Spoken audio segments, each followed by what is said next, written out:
चाहती हूँ, कृपया आप मुझे यह अवसर प्रदान करें। बिल्कुल बेटा।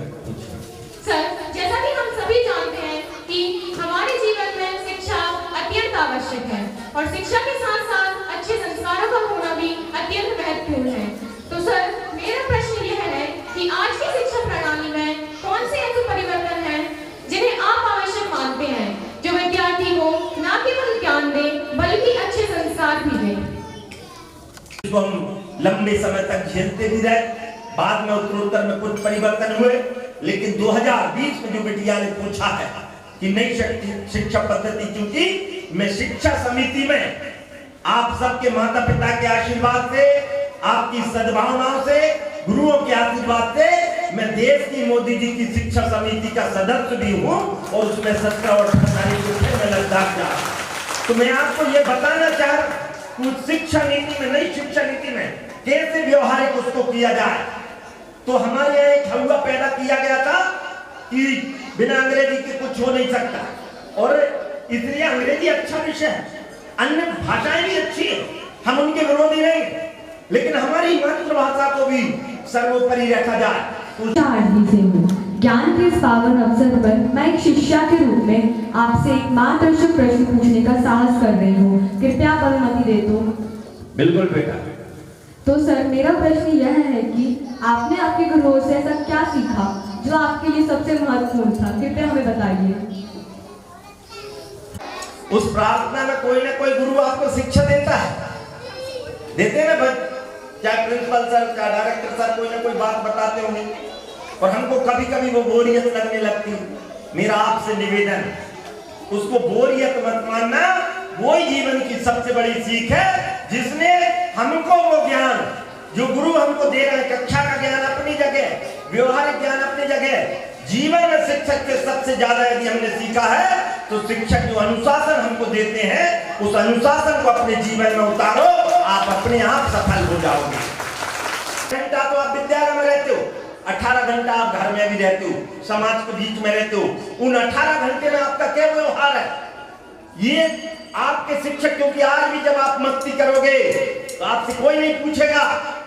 ये भी आज स्कूल की प्रामाणिकता में धन्यवाद दूंगा शिक्षकों का। ये प्रामाणिकता क्या है, आप मस्ती करोगे तो आपसे ये नहीं पूछते कि किसका बेटा है, आज भी पूछते हैं कि तुमको कौन सा गुरु पढ़ाता है, ये शिक्षक की प्रामाणिकता है।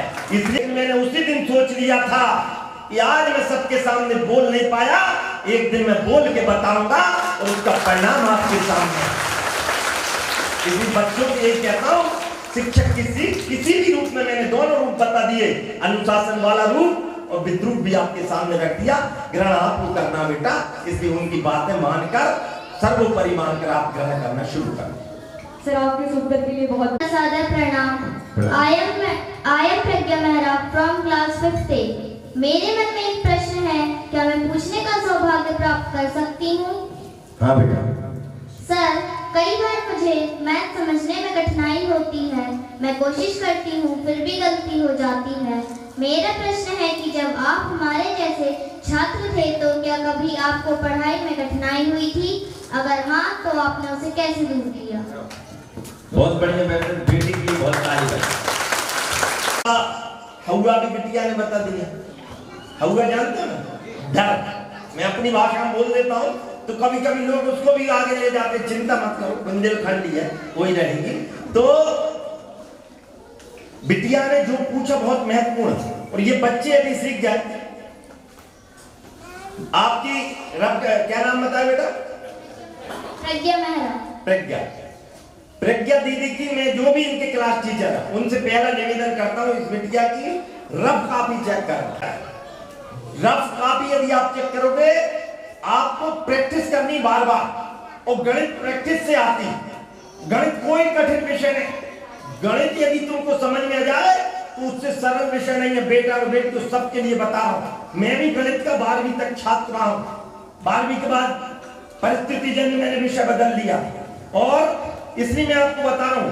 और गणित जीवन में हर प्रकार के ज्ञान देता है, डायमेंशनल आदमी को बना देता है। तो मैं आपसे निवेदन कर रहा हूं, जो आप प्रैक्टिस कर रहे हैं, जो कमजोर आपको दिख रहा है, उसको ज्यादा से ज्यादा, कितनी बार गलती करोगे आप, उस गलती से घबराना नहीं, हमने भी बहुत गलती करी है। मैंने अभी कुछ दिन पहले आया था बनखेड़ी में, तो एक उदाहरण दिया तो मैं दोहरा रहा हूँ। 11वीं कक्षा में गणित में हमारे यहाँ भी मेरे साथ अमित तो 10वीं में भाग गया था, लेकिन धीरज भैया यहाँ के आजकल ONGC वो हमारे टॉपर हुआ करते। 11वीं कक्षा में गणित में 6 माही परीक्षा में हमारी पूरी क्लास फेल हो गई थी, हम भी फेल हो गया 6 माही परीक्षा। केवल एक बच्चा दिनेश रोई नाम का वो पास हुआ। और वो क्यों पास हुआ कि हम सब लोग गाइड से पढ़ रहे थे और वो किताब से पढ़ रहा था। जिस व्यक्ति को सबसे ज्यादा उसकी रफ कॉपी भरी हुई, हमारे 9th में जब हम कर्नाटक में पहुंचे तो हमारी केवल रफ कॉपी चेक की जाती थी और रफ कॉपी हमको मिलती थी। इसलिए कह रहा हूं आप प्रैक्टिस करते जाओ, प्रैक्टिस करते जाओ। मेरा आपको 100% मैं ये आज आपको ये वादा करता हूं और ये बताता भी, यदि आपने ज्यादा प्रैक्टिस कर दी तो आप निश्चित सफल होगे। आपकी जो छोटी छोटी गलती है उसी प्रैक्टिस के बाद समाप्त होगी। और इसलिए कहावत चलती है कि practice makes a man perfect. जो बिटिया ने पूछा, मैं उसको और आगे बढ़ा रहा हूं कि perfect practice makes a man perfect. यदि आपको करना है तो परफेक्ट प्रैक्टिस होनी चाहिए। एक बार गलती होगी, दूसरी बार फिर प्रैक्टिस करो, तीसरी बार लिखो, कई बार लिखो और मन में भी सोचो। इसके लिए एक और क्रिया मैं आपको बता रहा हूं। पढ़ने के आगे पीछे कम से कम रात्रि के सोने के पहले 5 से 10 मिनट का एक मेडिटेशन जरूर करो। सांसद जी, आपको मेरा सादर प्रणाम। I'm Swaraj from class 5। आपसे एक छोटा सा प्रश्न पूछने की अनुमति चाहता हूँ। अनुमति है। सर, हमें बड़ा होकर अच्छा इंसान बनने के लिए अभी से क्या करना चाहिए? अभी बुरे हो, अच्छे की क्या विशेषता? आज मैं रास्ते में आ रहा था, मेरे साथ हमारे ब्लॉक अध्यक्ष थे, उन्होंने एक अच्छा काम किया था कुछ दिन पहले। तो मैंने उनसे सामान पूछे, हेमराज भैया कहीं बैठे होंगे, मैंने कहा तुमको खुशी कितनी हुई? अच्छा काम वो, अच्छा और बुरा काम में अंतर समझ। जो हमारे दिमाग में नेगेटिविटी ला दे, नकारात्मकता ला दे, वो बुरा। जो सकारात्मकता ला दे वो अच्छा। अब नकारात्मकता तुम्हारे स्वभाव से भी समझनी पड़े। कई बार क्या कह रहे हैं, हमको मनोरंजन की चीज अच्छी लगती है, लेकिन नकारात्मक हम अपना टाइम वेस्ट कर देते हैं। तो सकारात्मकता का अर्थ मैंने थोड़े ज्यादा अच्छे रूप में बता दिया, छोटे बच्चे के हिसाब से उसको उत्तर को आगे बताता है। आप क्या बनना चाहते हो जीवन में? Sir, doctor. डॉक्टर, ताली बजाओ उसके लिए। और कौन डॉक्टर बनना चाह रहा? बहुत सारे, इन सब के लिए ताली बजाओ। इंजीनियर कौन बनना चाह रहा? 3-4 लड़के हैं, बिटियां भी कर रहे हैं, इनके लिए भी ताली बजाओ। अच्छा, IAS कौन बनना चाह रहा? IAS, इसमें कुछ ज्यादा है, इनके लिए ताली बजाओ। IPS कुछ बनना चाह रहा है, उनके लिए भी ताली बजाओ। व्यापारी कौन बनना चाह रहा है? व्यापारी, हाँ पीछे हैं 3-4 बेबी, उनके लिए भी ताली बजाओ। किसान कौन बनना चाह रहा है? किसान, हाँ वे भी हैं 8-10, बहुत बढ़िया, उनके लिए भी ताली बजाओ भैया। तो आप शिक्षक बनो, इंजीनियर बनो, डॉक्टर बनो, IAS बनो, IPS बनो, किसान बनो, व्यापारी बनो, जो बनना वो बनो, लेकिन सबसे पहले एक अच्छे इंसान बनो, बाकी सारी समस्या हो जाए। हमारा होमवर्क दिया हुआ काम प्रतिदिन हमको करना, कोई काम हमको पीछे नहीं रहना, किसी विधा में हमको पीछे नहीं रहना।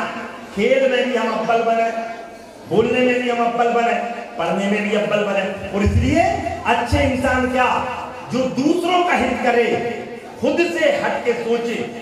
मैं एक चौपाई का वर्णन करूंगा जो रामायण में आती है और गीता में भी आती है, उससे सारी चीजें आपको समझ में आ जाएगी। बच्चे का प्रश्न गूढ़ता की ओर जाएगा। गीता में कहा, यदा यदा हि धर्मस्य ग्लानिर्भवति भारत उत्थानं धर्मस्य तदात्मानं सृजाम्यहम्। रामायण में कहा है कि जब जब होए धर्म की हानि, बाढ़ी नसुर अधर्मंगानी, तब तब दरिद्र विविध शरीरा और हरहि कृपा निधि सज्जन पीरा। सज्जनों की रक्षा के लिए भगवान आते हैं। तो सज्जन कौन? हम में से सज्जन कौन? जो दूसरे का हित करे, वही तो सज्जन होता है। शहर में यदि कोई अच्छे काम हो रहे हैं, जैसे आपने वाटर हार्वेस्टिंग का काम किया, ये कोई व्यक्ति का काम नहीं, पूरे जनता के कल्याण के लिए काम किया, वही अच्छे इंसान की विशेषता है और वैसे ही अच्छे इंसान बन सकते। हर स्थान को जिसको आप गुरु मान रहे हैं, एक दिन उसके लिए समर्पित करके देखो।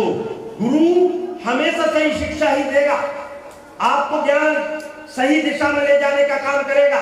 हमको कई बातें उसकी कड़वी लगेंगी, लेकिन वो कड़वी बातें आपको जीवन में अच्छा बनाने वाली है।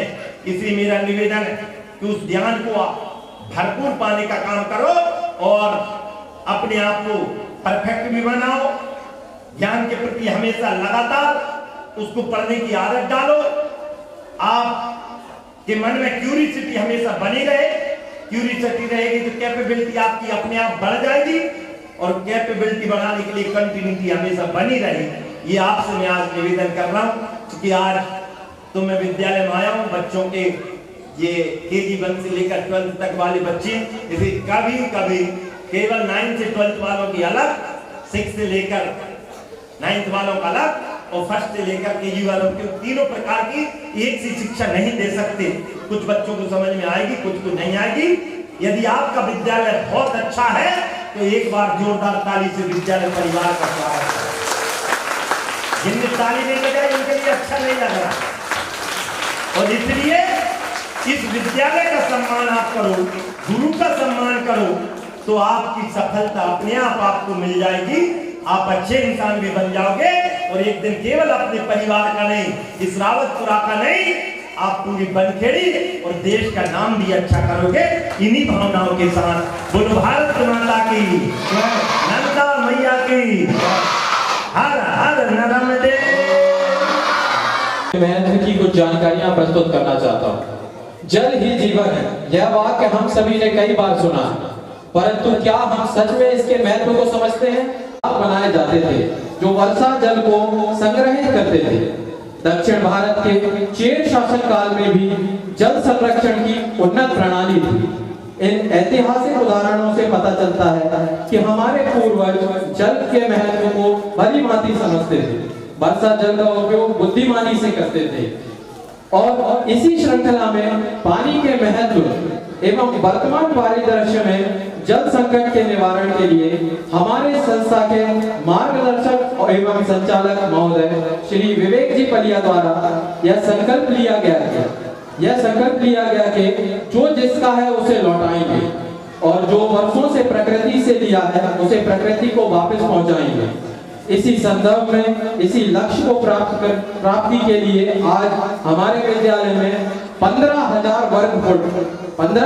वर्ग फुट में बने विशाल वाटर हार्वेस्टिंग प्रोजेक्ट वर्षा जल संचयन योजना का शुभारंभ क्षेत्र के लोकप्रिय एवं यशस्वी सांसद माननीय दर्शन सिंह जी चौधरी के कर कमलों द्वारा प्रस्तावित है। परंतु इसके पूर्व मैं वाटर हार्वेस्टिंग प्रोजेक्ट से संबंधित कुछ महत्वपूर्ण जानकारी आप सभी से साझा करना चाहता हूं।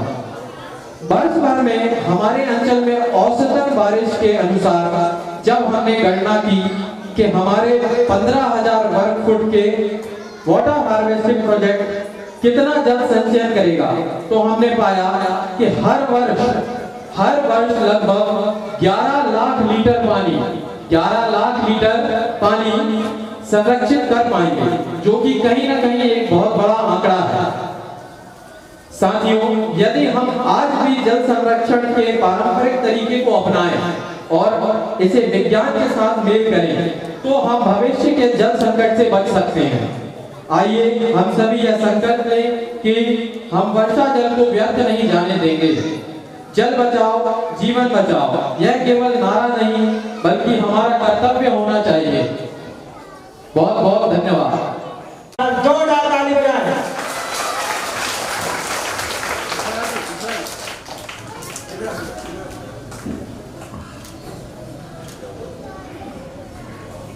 चाहिए जोरदार तालियों के साथ स्वागत करें सभी बच्चे। सभी टीचर साथ में आके पीछे से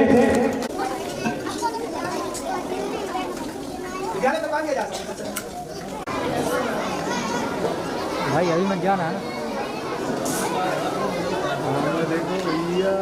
नारायण नमोस्तुते ओम भगवायामि ब्रह्मणा वन्दमान सदा साग्ते यजमानो हर्विः अहेडमानो वरुणेः बोधसकुं समानयायुः प्रमोदे